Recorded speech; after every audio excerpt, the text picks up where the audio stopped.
Sorfuma, sorfusek ya, sorfusek fima yang bagi alamala yang bagi. Jadi menasarupkan atau membelanjakan sesuatu yang tidak penting itu melebihi sesuatu yang penting.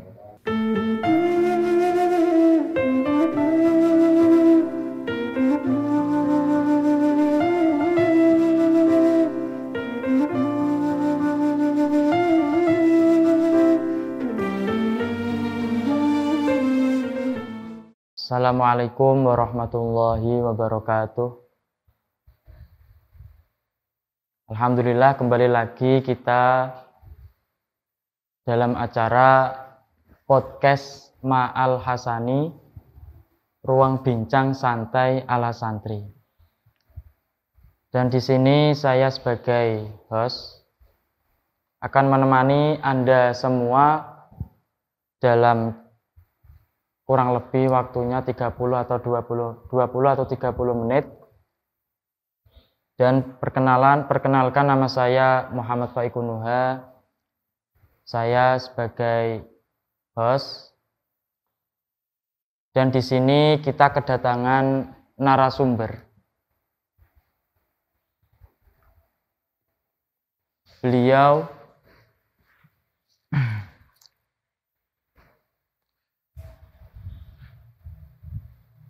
Ustadz Kiai Sugiyanto. Beliau ini pernah mengemban pendidikan di pondok pesantren Darut Tauhid Al Hasaniyah dan juga pernah mengemban pendidikan pada perkuliahan di Stigma Tuban yang sekarang menjadi IAINO Tuban.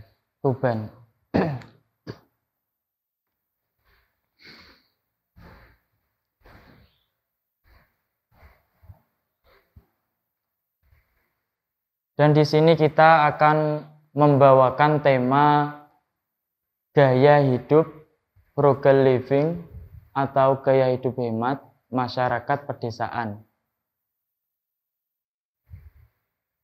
Dalam pengertian frugal living, apakah pengertian frugal living atau gaya hidup hemat masyarakat pedesaan? Okay. Assalamualaikum warahmatullahi wabarakatuh. Waalaikumsalam. Terima kasih waktunya pada saudara moderator atau host yang telah memberi waktu saya untuk hadir di acara pada kesempatan ini bincang santai ala santri yang temanya yaitu frugal living atau gaya hidup hemat. Ini satu tema yang sangat menarik dan sangat penting untuk dunia sekarang. Karena kita mengingat bahwa masyarakat sekarang itu lebih mengarah kepada gaya hidup konsumtif. Artinya gaya hidup konsumtif itu gaya hidup yang atau perilaku hidup yang suka boros, tidak memperdulikan di saku ini masih ada berapa. Tidak dihiraukan. Yang penting bisa membeli dari mana asalnya uang. Nah ini kurang diperhitungkan. Nah ini gaya hidup masyarakat sekarang. Nah, tema ini sangat menarik. Dan seandainya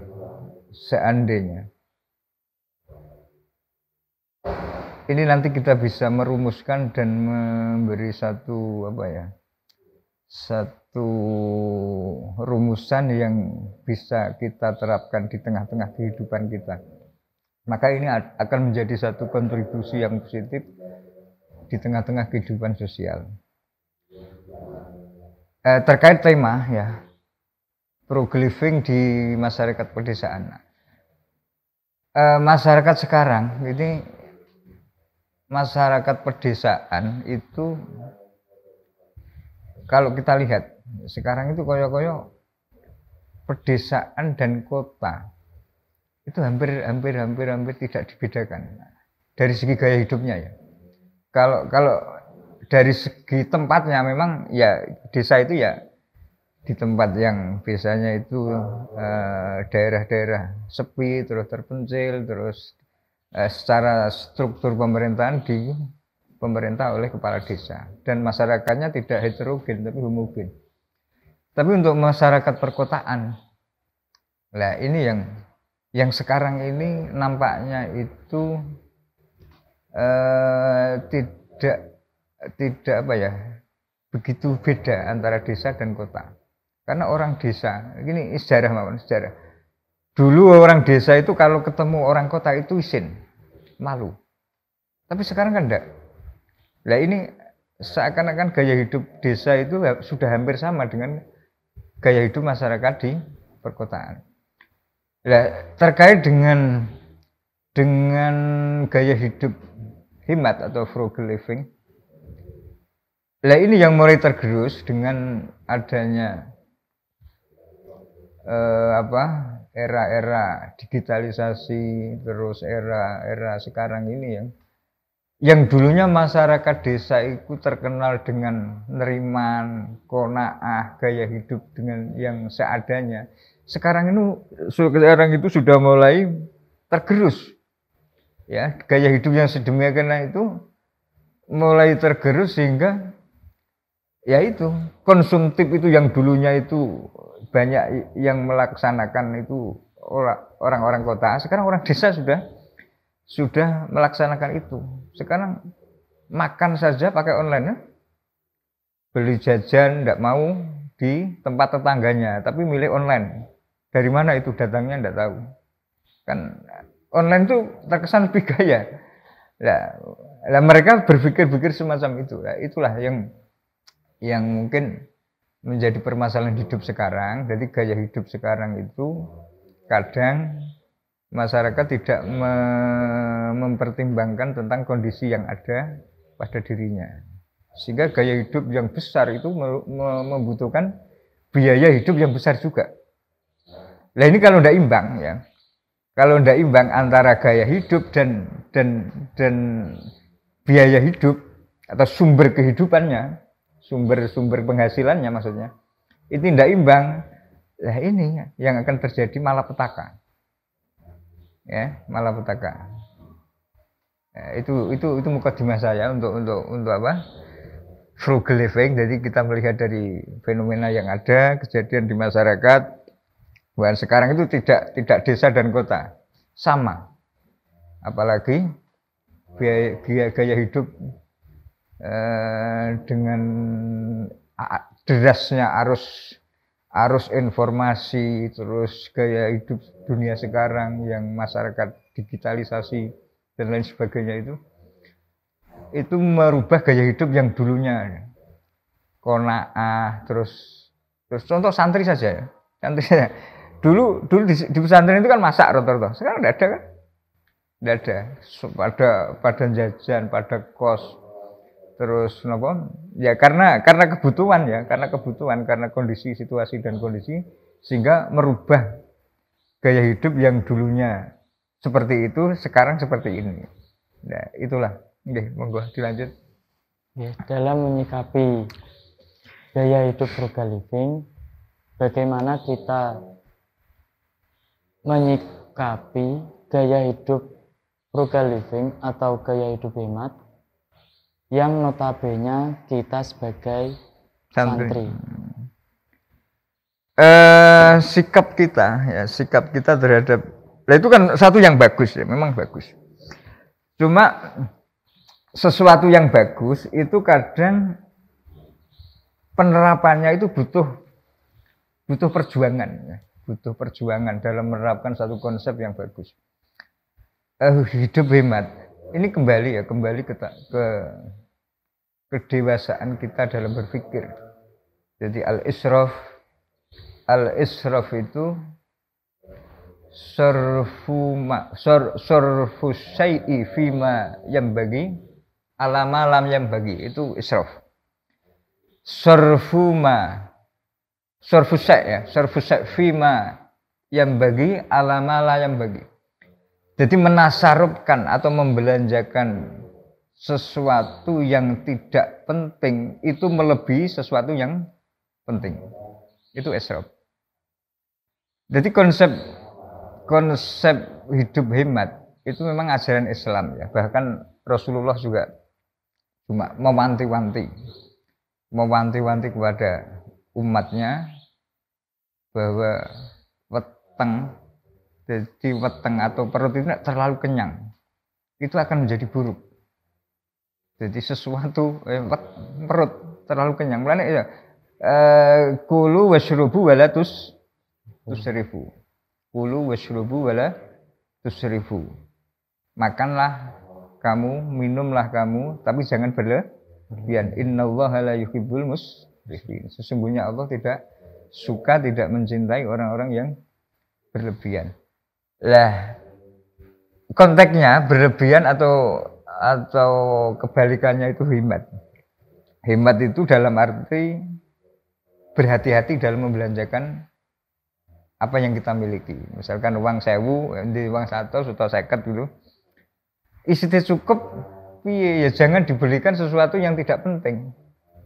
Yang penting dulu takdimul aham fal aham. Kalau konsep kita kan gitu, takdimul aham fal mendahulukan sesuatu yang penting, yang lebih penting, baru penting, sehingga kata penting. Nah itu konsep kita. Jadi untuk menyikapi frugal living dalam arti penerapannya ya, penerapan kita di pesantren itu mestinya sudah penuh dengan gaya hidup yang sederhana. Artinya gini, kita sering kan penampilan kita seadanya, terus makan kita juga seadanya, penting sehat ya. Kulu washrubu minal halal ya. Kulu washrubu minal halal. Li'annahu ra'sut taqwa, itu di tafsir jalan sama lihat. Kulu di surat apa itu? Kulu washrubu kulu washrubu wala kulu washrubu minal halal li'annahu ra'sut taqwa. Jadi ini sekedar penambahan di samping karena penerapan di frugal living atau hidup hemat itu kita kembali kepada kedewasaan kita dalam berpikir. Jadi mindset kita, lah kedewasaan berpikir itu berpangkal atau berawal dari keilmuan kita. Sebatas mana, sejauh mana implementasi keilmuan kita terhadap masalah itu. Jadi ketika ilmu itu sudah masuk pada kita dan kita mampu menerapkan, dan nanti akan muncul kedewasaan dalam berpikir. Kedewasaan berpikir itu nanti akan berkembang mengarah kepada hidup hemat. Wa kulu washrubu wala tusrifu, ini kan konsep Al-Qur'an, ayat Al-Qur'an. Kulu washrubu wala tusrifu. Itu kan simpel sekali tuh. Quran membuat bahasa yang simpel, tapi cakupannya luas. Jadi gaya hidup yang berlebihan atau yang israf atau yang selalu bersenang-senang atau gaya hidup konsumtif tadi itu di berbagai sektor, termasuk pakaian, termasuk makanan, termasuk minuman air putih nggak mau misalkan. Coba bayangkan bahayanya israf itu sangat luar biasa. Oke, makan ketika berlebihan atau makan kita itu misalnya berlebihan dalam segala hal, lemaknya berlebihan itu pun bahaya. Akan muncul penyakit. Berlebihan dalam minum, ngombe banyu moh, senengane ngombe banyu sing beralkohol misalkan, itu kan bahaya juga. Dan itu juga berlebihan, israf. Barang halal ora gelem, golek barang haram, apalagi di Ramadan. Ramadan itu juga terkesan sebagian masyarakat itu juga lebih terkesan dalam kehidupan yang konsumtif. Artinya biaya hidup di Ramadan itu sebagian masyarakat lebih besar daripada biaya hidup di luar Ramadan. Karena biasanya di Ramadan ini kan menjelang buka, yang dulunya di Ramadan tidak disiapkan segitu mewahnya, Ramadan disiapkan sing biasanya itu lauknya biasa sekarang menjadi sadak luar biasa. Nah, itu kan termasuk gaya hidup juga. Terus berpakaian, dalam segi berpakaian misalkan ape bodo ya, ape bodo ngemenke tuku sarung, ngemenke membeli baju dan lain sebagainya. Padahal itu juga gaya-gaya hidup yang ya juga baik ya baik. Cuma untuk kita kan ya tidak seperti itulah mestinya ya, tidak seperti itu. Jadi itulah jadi penerapan atau sikap kita terhadap konsep itu termasuk kita kembali kepada pemahaman kita terhadap ajaran Islam, termasuk Quran dan hadis itu banyak sekali, di hadis Nabi juga banyak, di Quran, di ayat-ayat Quran ada, termasuk surat Al-Isra, surat Al-Furqan, terus ada lagi surat Al-A'raf yang lebih menekankan kepada hidup yang hikmat. Jadi mencela terhadap hidup-hidup yang gaya hidup yang berlebihan. Ya sudah. Sebelum penutup, ada pertanyaan terakhir. Setelah penyebutan atau penjelasan saking jenengan, langkah-langkah apa yang bisa digapai untuk menerapkan gaya hidup frugal living dalam kehidupan sehari-hari? Ya langkahnya gini, ini kembali kepada pribadi seorang. Satu, orang harus bisa menseleksi kebutuhan. Itu yang penting ya. Jadi selektif ya, langkah selektif. Kebutuhan mana yang harus didahulukan? Misalkan ya, makan, minum, pakaian, atau yang lain lah ya. Ini yang lebih penting mana? Contoh, ini hanya contoh. Jadi kemampuan kita untuk menseleksi kebutuhan hidup ini penting. Mana yang lebih penting? Ya, takdimul aham halaman tadi. Jadi untuk menerapkan itu butuh kemampuan untuk menseleksi kebutuhan pokok. Jadi kebutuhan pokok itu harus didahulukan. Nah, kadang ini kita itu kan repotnya ngeten. Yang kebutuhan primer itu tidak diperhitungkan, tapi yang kebutuhan non primer yang tidak pokok justru pentingkan. Misalnya ini, contoh ngeten mawon. Gak punya kelambi contoh ya. Gak punya kelambi, gak punya sarung. Mestine sing digoleki dhisik kan sarung karo kelambi, tapi kok malah tuku topi. Topi kan yang dua lah. Ini kan contoh satu hal yang kurang selektif dalam mengambil sikap. Nah, ini penting. Jadi kita mampu menginventarisir kebutuhan kita. Ya, mampu menginventarisir kebutuhan kita, mana yang pokok, mana yang utama, mana yang tidak utama. Artinya yang wajib, yang harus kita dahulukan mana, terus penunjangnya yang sunat mana, yang mubah mana. Nah, nanti sing makruh ya aja dipentingke. Saya contoh bocah-bocah ya, contoh anak-anak itu. Rokok karo mangan itu dulu mana? Makan. Penting makan. Tapi kan enggak, kadang lebih penting rokoknya daripada Nah, ini repot juga. Jadi berarti kurang apa? Kurang selektif dalam memilih atau menentukan pilihan hidup. Jadi frugal living itu adalah gaya hidup atau sikap kita terhadap kehidupan, dan itu sangat dianjurkan oleh Allah dan Rasul, sehingga itu perlu kita. Nah, untuk bisa sesuai dengan ajaran itu Allah dan Rasulnya, termasuk hidup hemat, kulu wasrubu wala tusrifu, terus wala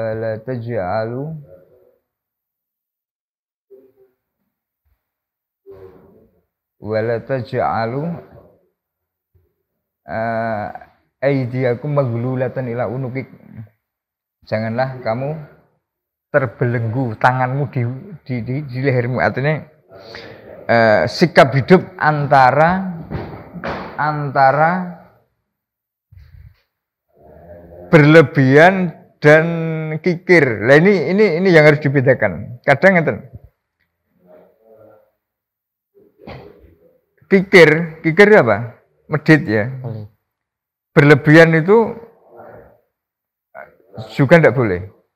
Medit itu juga tidak boleh. Ya kan? Berlebihan itu ora oleh, medit juga tidak. Nah, yang tengah-tengah ini, yang hemat, yang sederhana. Lah yang dianjurkan oleh Allah dan Rasulnya kan yang hemat, yang tengah-tengah itu.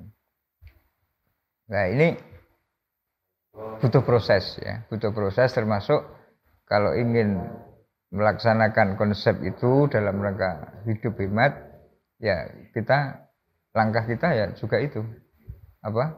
Mampu seleksi kebutuhan kita, menseleksi mana yang lebih penting kita dahulukan, terus sing gak patek penting digurikno.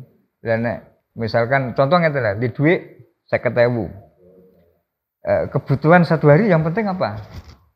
Nah ini bagian ekonomi lah ya, bagian ekonomi. Nah ini konsep ekonomi syariah.